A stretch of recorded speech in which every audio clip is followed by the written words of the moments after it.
마리아 발도로타의 하느님이시오 사람이신 그리스도의 시 제42장 나자렛의 마리아가 요셉에게 해명한다. 53일 후에 성모 마리아는 이 환상으로 다시 나타나기 시작하시며 이 환상을 이 책에 적어 놓으라고 말씀하신다. 내 마음에는 기쁨이 다시 생겨난다. 이는 성모 마리아를 보는 것은 기쁨을 차지하는 것이기 때문이다. 그러니까 나는 나자렛의 작은 정원을 본다. 마리아는 잎이 무성하고 빨개지기 시작한 열매가 주렁주렁 달려있는 사과나무 그늘에서 실을 잡고 있다. 사과들은 포동포동하고 볼그레한 어린아이의 뺨 같다. 그러나 마리아의 안색은 전처럼 아름답지 않다. 얼굴은 상아처럼 창백하다. 입술만이 거기에 연한 산호색의 곡선을 그리고 있다. 내리깔린 눈꺼풀에는 두 어두운 그림자가 있고 눈가는 울고 난 뒤처럼 부어있다. 마리아가 그의 일에 주의를 기울이고 또 마음속에 괴롭게 고통을 겪는 어떤 사람같이 한숨을 쉬고 있는 것으로 보아 슬픈 생각에 한층 더 주의를 기울이며 머리를 몹시 숙이고 있기 때문에 눈은 보이지 않는다. 마리아는 온통 흰옷을 입었다. 비록 꽃들이 그대로 싱싱한 것으로 보아 지금이 아침이라는 것을 알 수 있지만 그래도 매우 덥기 때문에 흰 아마포로 지은 옷을 입고 있는 것이다. 마리아는 맨머리이다. 그래서 아주 가벼운 바람에 움직이는 사과나무 잎들과 희롱을 하며 잎들 사이로 화단의 갈색 흙 위에 빗줄기를 내려보내는 태양은 금발머리와 숭금빛 광택이 나는 머리카락 위에 빛나는 동그라미를 그려놓는다. 집에서도 이웃에서도 아무런 소리도 들려오지 않는다. 정원 안쪽의 수반 속에 흐르는 물줄기의 졸졸 소리가 들린다. 마리아는 집의 바깥문을 과감하게 두드리는 소리를 듣고 소스라쳐 놀란다. 방추와 가락을 내려놓고 문을 열려가려고 일어난다. 그의 옷이 보드랍고 넓지만 마리아는 골반의 둥근 형태를 완전히 다 감추지는 못한다. 마리아는 요셉 앞에 서 있다. 마리아는 입술까지 창백해진다. 그때 그의 얼굴은 어떻게나 해석한지 제병과 같다. 마리아는 슬프게 살피는 눈으로 쳐다본다. 요셉의 눈길은 애원하는 것 같다. 그들은 서로 바라보며 말이 없다. 이윽고 마리아가 입을 연다. 요셉, 이 시간에 웬일이세요? 무엇 필요한 것이 있어요? 제게 무슨 말을 하시려는 거예요? 이리 오세요. 요셉은 들어와서 문을 닫는다. 그는 아직 말을 하지 않는다. 요셉, 말씀하세요. 뭘 원하세요? 당신의 용서를. 하고 말하며 요셉은 무릎을 꿇으려는 듯이 몸을 숙인다. 그러나 만지는 일에는 항상 조심성 있는 마리아가 과감하게 그의 어깨를 잡고 꿇지 못하게 막는다. 마리아의 얼굴에는 빨개졌다 아까처럼 창백해졌다 하며 빛깔이 오락가락한다. 제게 용서를요? 요셉, 저는 당신을 용서해 드릴 것이 아무것도 없어요. 저는 저 없는 동안에 당신이 여기 해주신 것과 당신이 제게 대해서 가지신 사랑을 다시 감사할 일밖에는 없어요. 요셉이 마리아를 쳐다보는데 그의 깊은 눈 움푹한 곳에 생기는 커다란 눈물 두 방울이 보인다. 눈물은 어떤 그릇 가장자리에서와 같이 남아있다가 뺨과 수염으로 흘러내린다. 마리아, 용서해 주어요. 나는 신뢰를 가지지 못했었소. 이제는 알아요. 나는 그런 보물을 가질 자격이 없소. 나는 사랑을 가지지 못했었소. 나는 마음속으로 당신을 비난했소. 진실을 말해달라고 당신에게 청하지 않았던 만큼 나는 옳지 않게 당신을 비난한 것이요. 나는 나 자신을 사랑했을 것과 같이 당신을 사랑하지 않음으로써 하느님의 율법을 어겼소.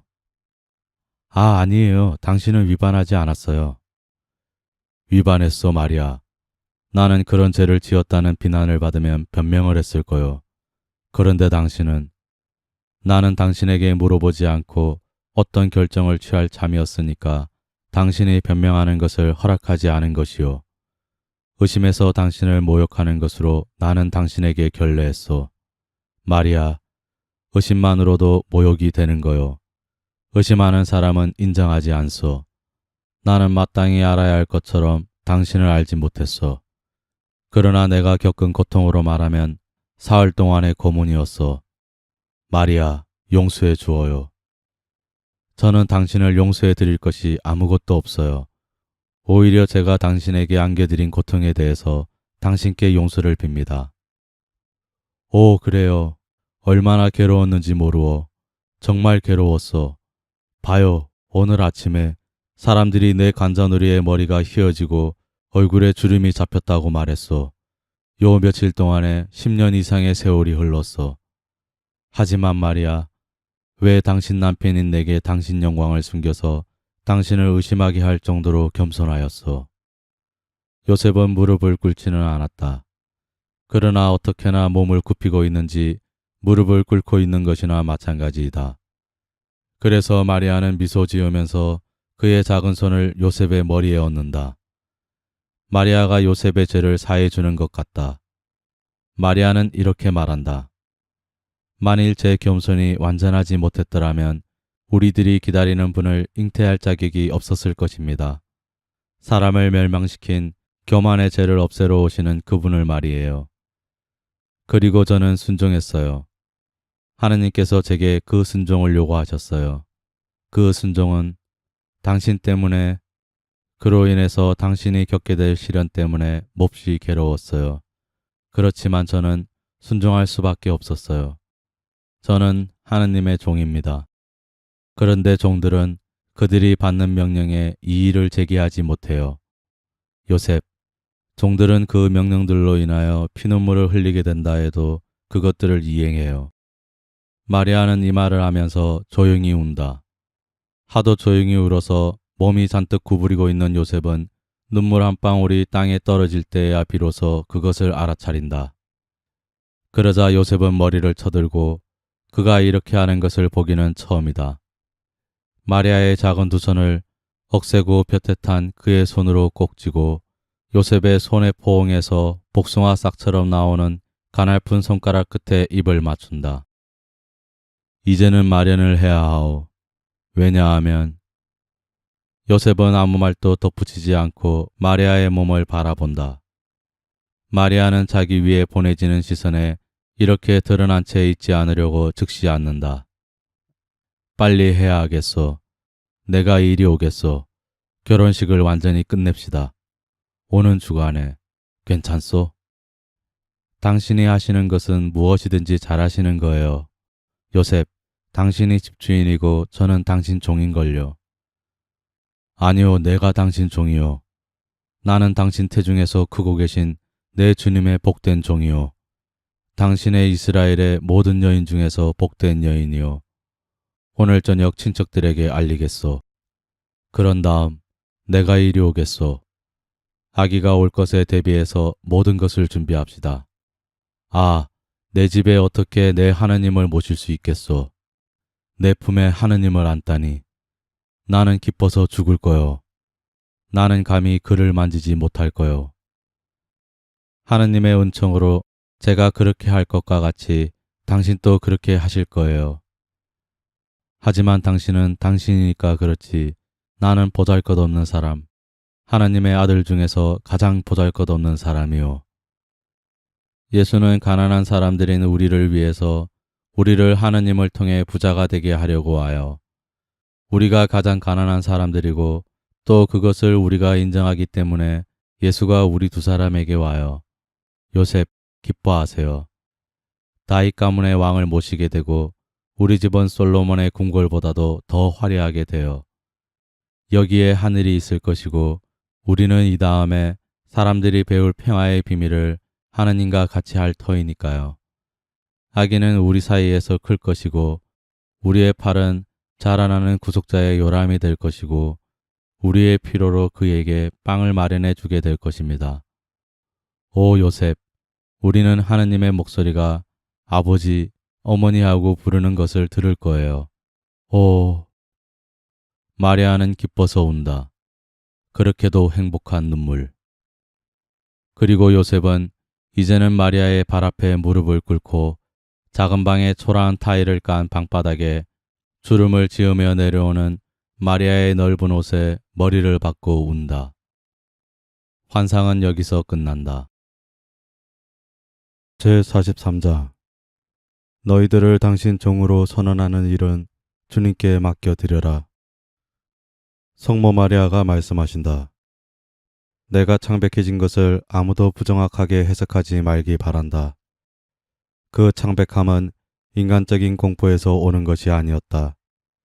인간적으로 말하면 내가 돌에 맞아 죽을 것을 예상해야 했을 것이다. 그러나 그것이 내 두려움의 동기는 아니었다. 나는 요셉의 고통을 괴로워하고 있었다. 요셉이 나를 고발했으리라는 생각까지도 그 자체로는 나를 당황하게 하지 않았다. 다만 나를 고발할 마음을 굳힘으로써 요셉이 사랑을 어기게 되리라는 것이 내게 불쾌하였다. 내가 요셉을 보았을 때 내 피는 이 때문에 오직 한 번 뛰었을 뿐이다. 그때야말로 한 의인이 사랑을 어김으로써 정의를 모욕할 수 있었을 순간이었다. 그리고 절대로 사랑을 어기지 않던 의인인 그가 사랑을 어긴다면 그것은 내게 극도의 고통을 가져다 주었을 것이다. 내가 요셉에게 말한 것과 같이 만일 내가 겸손을 그 최후의 한도까지 이끌어가지 않았더라면 인류의 교만을 지워버리기 위하여 하느님이신 분이 사람이 되시기까지 자기를 낮추시는 그분을 내 안에 잉태할 자격이 없었을 것이다. 아무 복음서도 이야기하지 않는 이 광경을 내게 보여준 것은 하느님의 마음에 들고 그분이 마음속에 끊임없이 오시는 것을 받아들이기 위한 가장 중요한 조건들을 너무 외면하는 사람들의 주의를 끌고자 하였기 때문이다. 믿음. 요셉은 하늘나라의 사자의 말을 무조건 믿었다.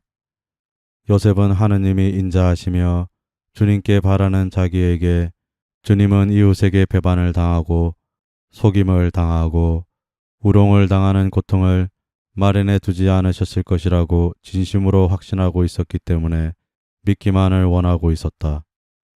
그는 정직하였으므로 다른 사람들이 정직하지 않다는 것을 고통 없이는 생각할 수가 없었기 때문에 나를 믿기만을 원하고 있었다. 그는 율법을 생활하고 있었다. 그런데 율법은 이웃을 내 몸같이 사랑하라고 말한다. 우리는 우리 자신을 하도 사랑해서 우리가 완전하지 못한데도 완전하다고 믿고 있을 정도이다. 그렇다면 왜 이웃이 불완전하다는 생각으로 그를 사랑하기를 그치겠는가? 절대적인 사랑. 용서할 줄을 알고 용서하기를 원하는 사랑 말이다. 자기 마음속으로 이웃의 결점을 변명하면서 미리 용서해야 한다. 죄인에게 정상을 참작해야 하는 모든 사정을 인정하면서 즉시 용서해야 한다. 사랑과 같이 절대적인 겸손. 다만 생각만으로라도 잘못했다는 것을 인정할 줄 알고 내가 잘못 생각했다고 말하기를 거부하는 그 전에 저지른 잘못보다도 한층 더 해로운 교만을 가지지 않을 줄을 알아야 한다. 하느님만 빼고는 모든 사람은 다 잘못한다. 어떤 남자나 여자가 나는 절대로 잘못 생각하는 일이 없다고 말할 수 있겠느냐. 그리고 한층 더 어려운 겸손은 하느님께서 우리 안에 행하시는 경탄할 만한 일들을 거기에 대한 찬미를 하느님께 드리기 위하여 알리는 것이 필요치 않을 때에는 그 특별한 은혜를 받지 못한 이웃을 경시하지 않기 위하여 숨길 줄을 아는 겸손이다. 만일 하느님께서 원하시면 그분이 원하시기만 하면 당신 자신을 종에게 나타내 보이신다. 엘리사벳은 실제 그대로의 나를 보았고 내 남편도 그것을 알 시간이 그에게 왔을 때에 있는 그대로의 나를 알아보았다. 주님께서 너희를 당신의 종들이라고 선언하는 것을 그분께 맡겨드려라. 그분이 어떤 특수한 사명을 주시는 사람은 누구나가 당신의 무한한 영광에 덧붙여지는 새로운 영광이 되기 때문에 주님은 사랑을 가지고 빨리 그렇게 하고 싶어 하신다. 그것은 하느님께서 원하시는 대로의 사람, 즉 그의 창조주를 나타내는 더 작은 완전이 어떠한 것인가에 대한 증언이기 때문이다. 은총을 특별히 받은 사람들아, 생명인 유일한 말씀을 들을 수 있기 위하여 너희 위와 너희 안에 영원히 빛나는 태양을 가질 자격을 얻기 위하여 숨어 있고 침묵 속에 그대로 있어라. 오 하느님이시며 당신 종들의 기쁨이시며 더없이 행복하신 빛이여, 당신의 것인 이 종들 위에 빛이여, 그들로 하여금 그로 인하여 그들의 겸손으로 당신을 찬미하며 교만한 자들을 흩으시고 당신을 사랑하는 사람들은 당신 나라의 광야에까지 올려주시는 당신만을 찬미하게 해 주십시오. 제44장 호구 조사령. 나는 또 나자렛의 집 보통 마리아가 식사할 때에 있는 작은 방을 본다. 지금 마리아는 흰 아마포 일감을 가지고 일을 하고 있다. 마리아는 등불을 밝히려고 일감을 내려놓는다. 어둠이 내려와서 정원 쪽으로 반쯤 열린 창문으로 들어오는 푸르스름한 빛은 넉넉지 못하다. 마리아는 창문을 닫는다. 나는 그의 임신기간이 상당히 경과되었다는 것을 알아차리게 된다. 그러나 마리아는 아직 매우 아름답다. 걸음걸이가 자연스럽고 그의 온 몸가짐이 우아하다. 곧 아기를 낳게 될 여자에게서 볼 수 있는 둔중함은 조금도 없다. 다만 얼굴만이 변하였다. 이제 여인이다. 맨 처음 영보 때에는 침착하지만 아무것도 모르는 얼굴을 한 순진하며 순결한 어린아이의 얼굴을 한 아주 어린 처녀였다. 그 후 엘리사벳의 집에서 세례자가 태어났을 때에는 마리아의 얼굴이 세련되었었고 그의 아름다움이 원숙해졌었다. 그런데 지금은 조용한 얼굴이지만 모성 안에서 완전에 이르는 여인의 다정스러운 위엄에 빛을 띤 얼굴이다. 마리아가 지금은 실제로 위엄과 은총이 가득한 여인이 되었다. 그의 미소까지도 위엄 있는 상냥한 빛을 띈다. 마리아는 참으로 아름답다. 요셉이 들어온다. 작업장의 문으로 해서 들어오지 않고 바깥 문으로 해서 들어오는 것을 보면 마을에서 돌아오는 것 같다. 마리아는 얼굴을 쳐들고 그에게 미소를 보낸다. 요셉도 마리아에게 미소한다. 그러나 그는 피로하고 걱정이 있는 것 같다. 마리아는 무슨 일인가 하고 의아하게 생각하며 그를 살펴본다. 그러다가 일어나서 요셉이 벗고 있는 겉옷을 받아서 긴 의자 위에 놓는다.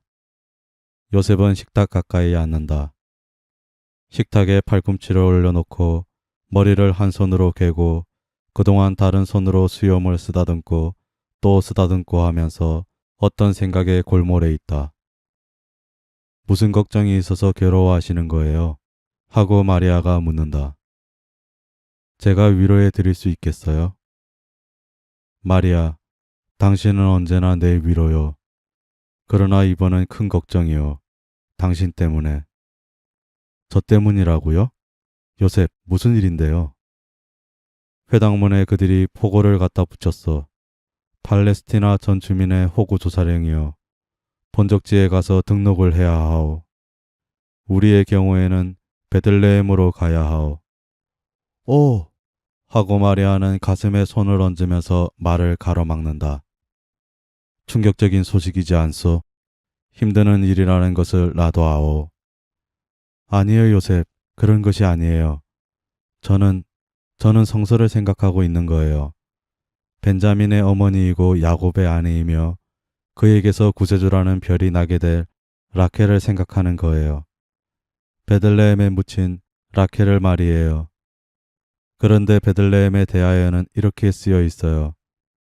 베들레헴 에프라타, 너는 유다의 가장 작은 고을이다마는 너에게서 영도자가 나올 것이다. 다윗 가문에 언약된 영도자가 그곳에서 날 거예요. 당신은 때가 벌써 왔다고 믿는 거요? 아, 어떻게 한다? 요셉은 완전히 막막하다. 그는 동정의 눈길로 마리아를 바라본다. 마리아는 그것을 알아차리고 미소를 짓는다. 요셉에게 보다도 자기 자신에게 미소하는 것이다. 이렇게 말하는 것 같은 미소이다.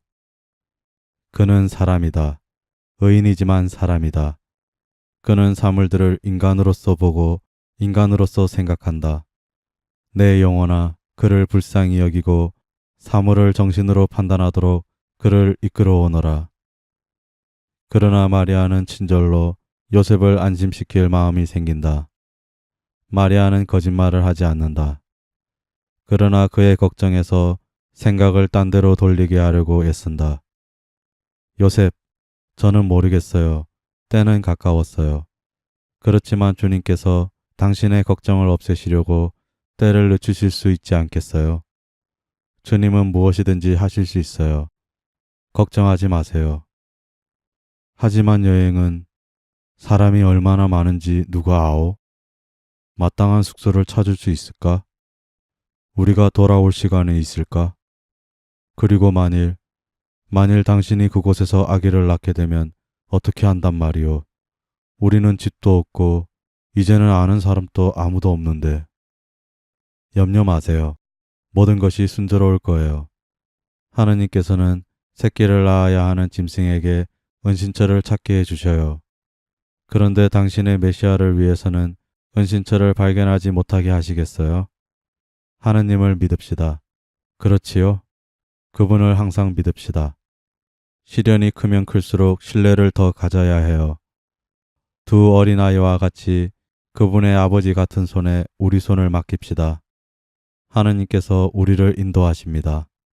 그분께 우리를 완전히 맡겨드립시다. 하느님께서 지금까지 우리를 얼마나 사랑으로 인도하셨는지를 보세요. 아버지도, 아버지들 중에서 제일 착한 아버지도 우리에게 그만큼 배려를 하지는 못했을 거예요. 그분의 아들이 되고 종이 되어 그분의 뜻을 따릅시다. 아무런 불행도 우리에게 올 수 없어요. 이 폭언까지도 하느님의 뜻이에요. 도대체 카이사르가 누구입니까? 하느님의 손에 들려있는 하나의 연장이에요. 아버지께서 사람을 용서해 주시기로 결정하신 때부터 그분은 당신의 그리스도가 베들레헴에서 나도록 미리부터 사건들을 결정해 놓으셨어요. 유다의 가장 작은 고을인 베들레헴은 아직 존재하지도 않았는데 그 영광이 벌써 예고되었어요. 이 영광이 나타나야 했어요. 하느님의 말씀은 거짓말을 할 줄 모르니까요. 만일 메시아가 다른 곳에서 나면 하느님의 말씀이 거짓말을 하는 것이 될 거예요. 그래서 여기서 아주 먼 곳에 권력자가 일어났어요. 그는 우리를 정복했고 지금 세상이 평화를 누리고 있는데 자기 신인의 수요를 알고자 해요. 오 요셉, 우리가 이 평화의 순간의 아름다움을 생각하면 우리가 좀 필요한 것쯤이 무엇이에요? 이걸 생각하세요. 세상에 증오가 없는 한때. 그 빛은 숭고하고 그 영향은 구속인 별이 뜨기에 이보다 더 다행스러운 시간이 있을 수 있어요? 아 요셉, 두려워하지 마세요. 만일 길이 안전하지 못하고 군중 때문에 길을 가기가 어렵게 되면 천사들이 우리를 지키고 호위할 거예요. 우리를 호위하는 것이 아니라 그들의 왕을 호위하는 것일 거예요. 만일 우리가 은신처를 찾아내지 못하면 천사들이 그들의 날개로 우리를 보호해 줄 거예요. 우리는 아무런 불행도 당하지 않을 것입니다. 아무 일도 있을 수 없을 거예요. 하느님께서 우리와 함께 계시니까요. 요셉은 넋을 잃고 마리아를 쳐다보며 그의 말을 듣는다. 그의 이마에 주름살이 펴지고 미소가 다시 나타난다. 그는 걱정 없이 우울한 기분 없이 일어난다. 당신은 복된 여인, 내 영혼의 태양이요. 복된 당신은 모든 것을 당신 안에 가득한 은총의 빛으로 볼 줄을 아는구려. 그러면 시간을 허비하지 맙시다. 할 수 있는 대로 빨리 떠나야 하고 할 수 있는 대로 빨리 돌아와야 하오. 여기는 그를 위해 모든 것이 준비되어 있으니까.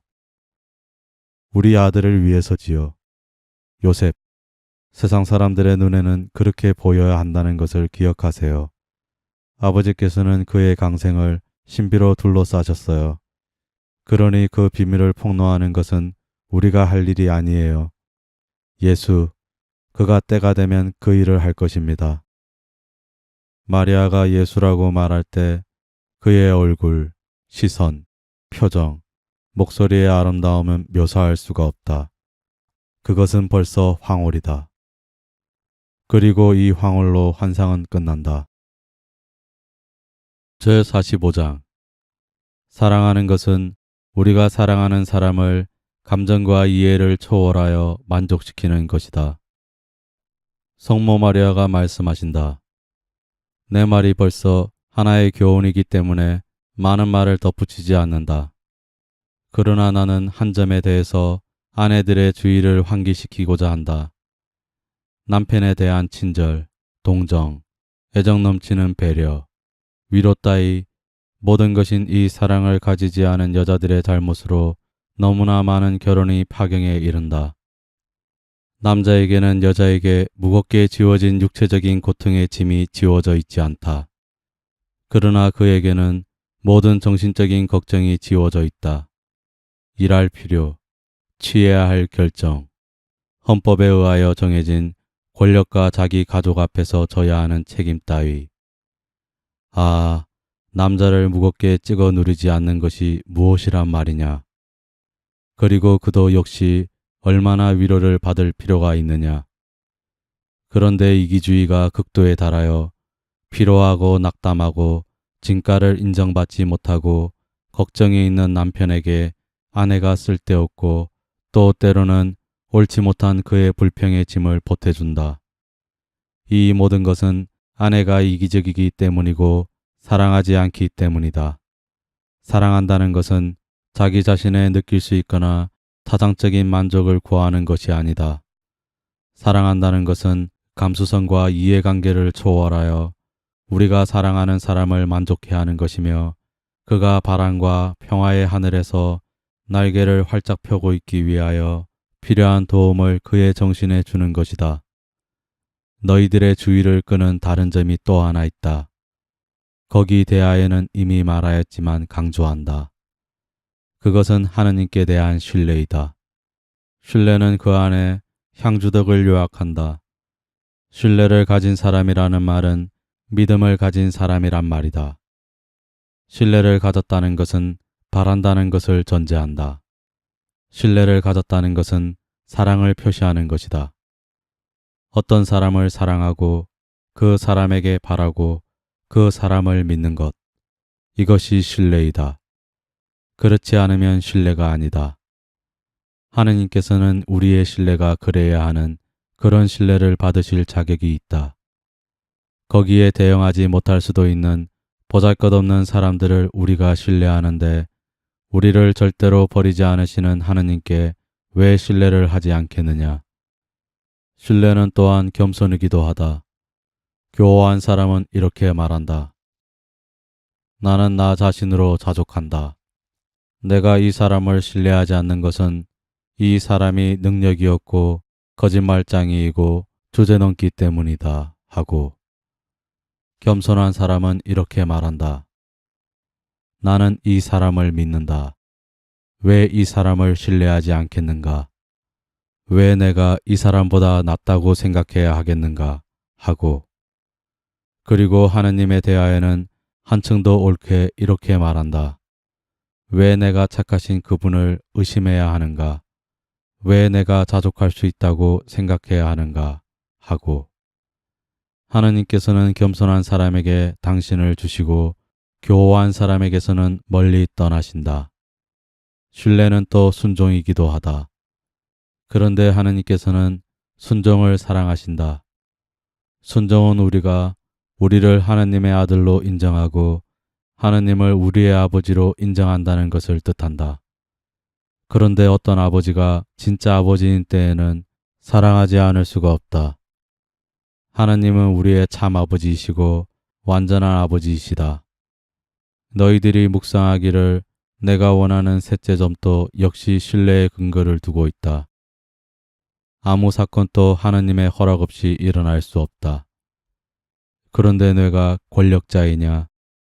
그렇다면 하느님께서 그것을 허락하셨기 때문에 그렇게 된 것이다. 뇌가 권력에 굴복하느냐? 그것도 하느님께서 그렇게 되기를 허락하셨기 때문이다. 그러므로 권력자야, 내 권력을 가지고 재난을 만들지 않도록 힘써라. 비록 처음에는 다른 사람들의 재난이었더라도 그것은 언제나 너의 재난일 것이다. 하느님께서 허락하신다 해도 모든 것을 허락하시지는 않고 만일 내가 한계를 지나치면 하느님께서 너를 치시고 너를 부수시기 때문이다. 한편 단순한 신민인 너는 뇌 처지인 그 처지를 가지고 하늘의 보호를 내게 끌어오는 자석을 만들도록 힘써라. 그리고 절대로 저주를 하지 말아라. 저주하는 일은 하느님께 맡겨드려라. 당신의 피조물에게 축복하든가 그들을 저주하는 일은 모든 사람의 주님이신 그분이 하실 일이다. 평안히 가거라.